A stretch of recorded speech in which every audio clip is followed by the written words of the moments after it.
എല്ലാത്തരം ബാഗുകളുടെയും വൈവിധ്യമാർന്ന കളക്ഷൻ, അതും 1 ഇയർ വാറന്റിയോടെ. കൂടാതെ നിങ്ങളുടെ ഇഷ്ടാനുസരണം ബാഗുകൾ നിർമ്മിച്ചു നൽകുന്നു. ഓർഡറുകൾ സ്വീകരിക്കുന്നു. എല്ലാത്തരം ബാഗുകളും റിപ്പയർ ചെയ്യുന്നു. Levins bags, bus stand, Karulayi. Nilambur ഉപതെരഞ്ഞെടുപ്പിൽ മത്സരിക്കുന്ന LDF സ്ഥാനാർത്ഥി M. സ്വരാജ് പോത്തുകല്ല് പഞ്ചായത്തിൽ പര്യടനം നടത്തി. വിവിധ സ്ഥാപനങ്ങളിലും സ്ഥാനാർത്ഥി എത്തി വോട്ട് തേടി. ചീത്തുകല്ല്, കുന്നുമ്മൽ, പറയനങ്ങാടി, പള്ളിപ്പടി, കുട്ടാംകുളം, മച്ചിക്കൈ, ആലിൻചുവട്, കൊട്ടുപാറ, പാറക്കൽ, റോസ് നഗർ തുടങ്ങിയ കേന്ദ്രങ്ങളിൽ അദ്ദേഹം ജനങ്ങളെ നേരിൽ കണ്ട് വോട്ട് അഭ്യർത്ഥിച്ചു. പോത്തുകൽ ടൌണിലാണ് ഇന്നത്തെ പര്യടനം സമാപിച്ചത്.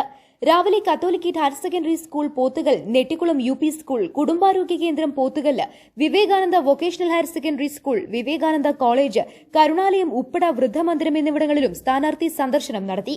വിവിധ സ്ഥാപനങ്ങളിലെ ജീവനക്കാരുമായും വിദ്യാർത്ഥികളുമായും അദ്ദേഹം സംവദിച്ചു. ഉച്ചയ്ക്ക് ശേഷം നിലമ്പൂർ ഐശ്വര്യ ഓഡിറ്റോറിയത്തിൽ നടന്ന എഴുത്തുകാരുടെയും കലാകാരന്മാരുടെയും സംഗമത്തിൽ M. സ്വരാജ് പങ്കെടുത്തു. തെരഞ്ഞെടുപ്പ് വിഷയങ്ങളെക്കുറിച്ചും നാടിന്റെ വികസനത്തെക്കുറിച്ചുമുള്ള കാഴ്ചപ്പാടുകൾ അദ്ദേഹം പങ്കുവച്ചു. വലിയ ജനപങ്കാളിത്തമാണ് എല്ലായിടത്തും സ്ഥാനാർത്ഥിയുടെ പര്യടനത്തിന് ലഭിച്ചത്. News bureau, Edakkara. സ്വന്തം ഹൈസ്പീഡ് ഇന്റർനെറ്റ്, നമ്മുടെ സ്വന്തം ഇന്റർനെറ്റ്.